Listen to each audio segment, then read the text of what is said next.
Hey, I'm JR, and today we're going to talk about how to choose the right soundbar for you. Before we get into the how, though, let's talk about the why. Most TVs come with, they're tiny, they're thin, right? They look beautiful. What we do, though, is we pay the price with tiny, horrible sounding speakers. This is an actual speaker from an actual TV. You can see just how small it is. Of course it doesn't sound good. Any soundbar is going to sound better than that.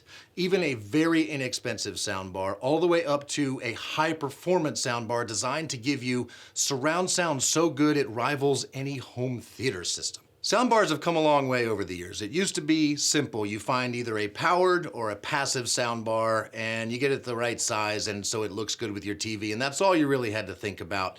Today, there's almost 100 soundbars to choose from with lots of interesting differentiating features, and that's what we're going to talk about, how to get the right soundbar for you. First thing to consider is what kind of performance are you looking for? Are you simply looking to make the sound from your TV a little bigger, a little brighter, a little bolder, to enhance the dialogue on your TV screen in the shows you're watching? Because that's not expensive. That's pretty easy to do. Or are you looking for a high quality sort of 2-channel audio system that's going to also be good at playing your music? That costs a little bit more. Many soundbars do surround sound, either using wireless rear speakers or a lot of speakers in the bar itself to create the overhead and back surround effects. And many of them are designed as a music solution, allowing you to play any music you want from your phone or from the internet. All right, let's talk about powered and passive soundbars. A passive soundbar, there's only really a handful of these available. They are what you would call a 3-channel soundbar. They're designed to connect to the speaker outputs of a home theater receiver. That means they don't have any amplification built in. They do not include a subwoofer. They're simply designed to replace the front 3 speakers, the left, right, and center channel speakers in a home theater system.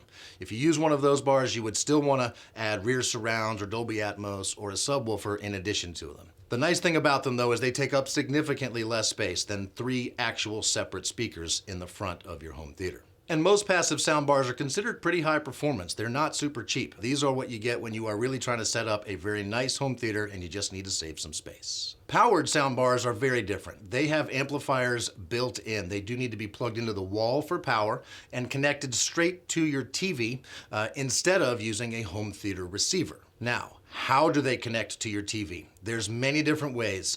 For one, you could use an HDMI connection from your TV using the audio return channel. HDMI with ARC allows the sound from whatever you're playing on your TV to be sent over an HDMI cable back to a soundbar. So this is great when you are watching the built-in streaming apps or an over-the-air antenna on your TV or anything that you might have plugged into your TV, such as a cable box or a Blu-ray player. Using this style of connection also usually takes care of how you control the sound from your soundbar, because when you use your TV's remote, it will probably, because of that HDMI cable, tell the soundbar to go up and down when you hit volume up and down. You're going to notice that many powered soundbars have multiple HDMI inputs, and this is for when you want to connect your sources, like your Blu-ray player, your cable box, things like that, directly to the soundbar, and then just run one HDMI cable from the soundbar to the TV.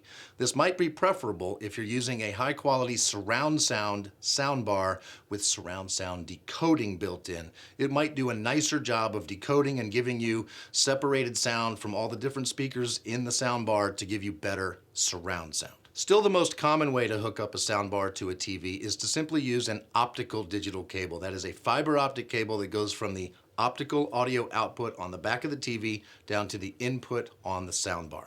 Most soundbars are also great music solutions. Almost all of them have Bluetooth built in so that you can send music to a soundbar right from your phone and have it be your music solution in addition to being your TV audio solution.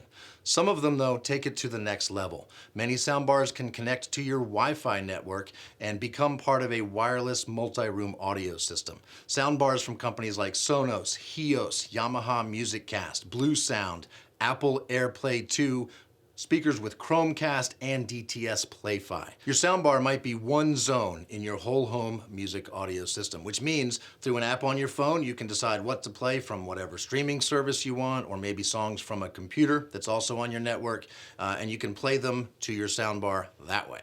Many of these soundbars, especially if they have Wi-Fi built in, include a control app that you can download to your phone or tablet so that you can not only have basic control of the soundbar, but you can really dial in the sound and the settings and the EQ and all of that. And if you happen to use Google Home or Alexa at your house, many soundbars actually include Google Home or Alexa or both built into the soundbar. So that means it has the microphone and all of the power of your home assistant right there in the soundbar. And some of them, they are simply compatible, meaning if you have a Google Home or an Alexa in the same room as your soundbar, you can speak to that and tell your soundbar what to do. Let's talk about bass. Any home theater system, of course, uses a powered subwoofer to give you that boom, that thunder, that oomph you want in a surround sound system. And soundbars are no different. Now, if you're just going for dialogue enhancement, you might not need a subwoofer for that. And many soundbars now do not include subwoofers because they're simply not needed when you're just trying to make your TV sound a little bit bigger and fuller than those tiny little speakers. Most powered soundbars are compatible with a wireless subwoofer. Many of them include the wireless sub, and many of them it is an option. So you can decide if you need that extra oomph, that extra bass. Also, many of these soundbars have a subwoofer output so that you could literally use any sub. Maybe you have a powered sub already and you'd like to use it with a soundbar. Make sure you get a soundbar with a subwoofer output. Let's talk about wireless rear surrounds. They are an option for many soundbars and included with a small handful of soundbars.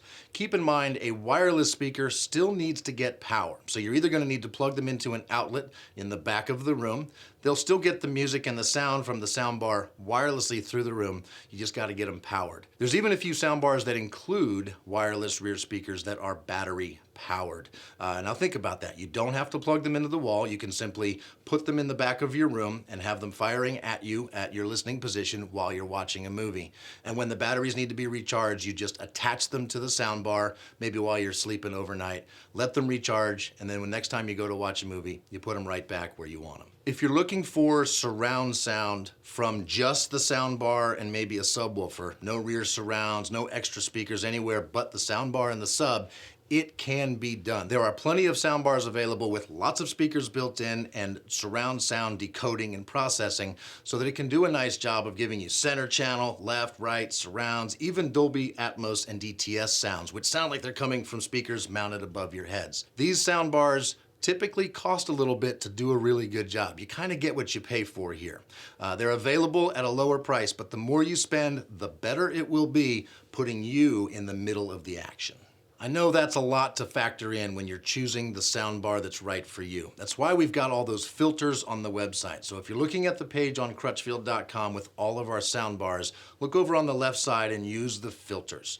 The filters will help you find the right soundbar if you're looking for dialogue enhancement or if you're looking for one with surround sound decoding, wall mounted or not. Do those wireless speakers come with it or not? There's filters for almost everything, and they're really helpful in helping you find the right soundbar. The filters are almost as great as giving Crutchfield a call. If you call into Crutchfield or chat with us online or send us an email, you'll be talking with an advisor who has a lot of experience with soundbars of all types. You can also leave us a comment right here on this video. We do look at our comments and we try to respond whenever possible. Also, hit like on the video if you enjoyed this today or if you found it helpful, and please subscribe to our channel.